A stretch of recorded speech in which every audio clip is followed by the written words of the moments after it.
Welcome to the Fear and Greed Business News Afternoon Report for Wednesday, the 8th of November, 2023. I'm Sean Aylmer.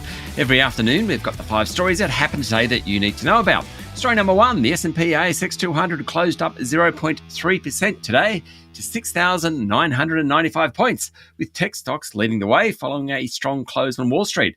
Real estate investment trusts and industrials also did well, while materials were among the worst performers, thanks to drops in BHP, Rio Tinto and Fortescue Metals Group. The big miners fell on a fall in iron ore prices, and that was on the back of more concerns about the Chinese economy. Westpac did well, up 1.7%, while Telstra was up 1.8%, following the massive Optus outage. I'll tell you about that in a moment.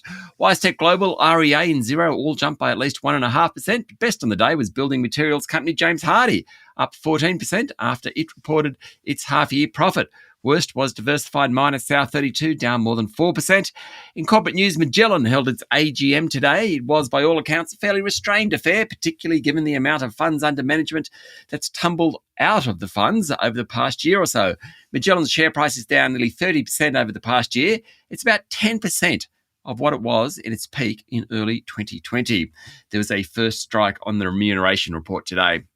Story number 2, as we go to air this afternoon, there are still millions of people affected by the Optus outage, which began about 4 a.m. this morning. It was a major network outage affecting landlines, mobiles and the internet. So far, we don't know exactly what happened, though it doesn't seem to be a cyber attack. Phone users were unable to make or receive calls or use the internet on Optus's mobile network, and users of Optus resellers like Coles Mobile were also down, so too Dodo and Aussie Broadband.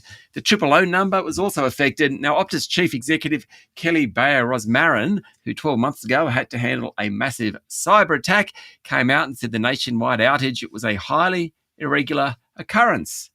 We'll see where that one goes to. Story number 3, Woodside boss Meg O'Neill said oil and gas demand will be around for decades and the company has a net zero direct emissions aspiration for 2050. The oil and gas giant will push ahead with almost $40 billion worth of new large-scale projects in Australia, Senegal and Mexico.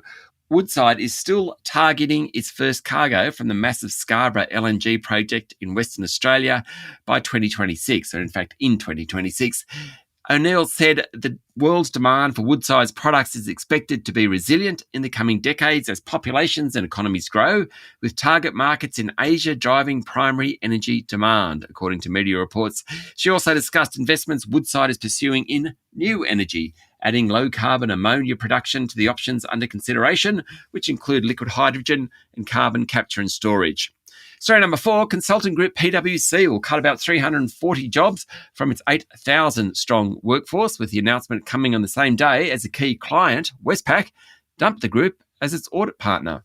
Westpac has put its external audit work out to tender and said its current provider, which is PwC, has not been invited to participate.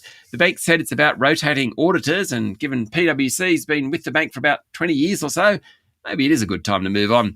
According to the Financial Review, PwC's staff cuts are the largest of their kind at a major consultancy in Australia and follow KPMG cutting 300 people, or about 3% of its workforce, and Deloitte cutting dozens last month. The local major advisory firms are also variously cutting back on recruitment, cracking down on expenses and travel costs, and deferring graduate start dates.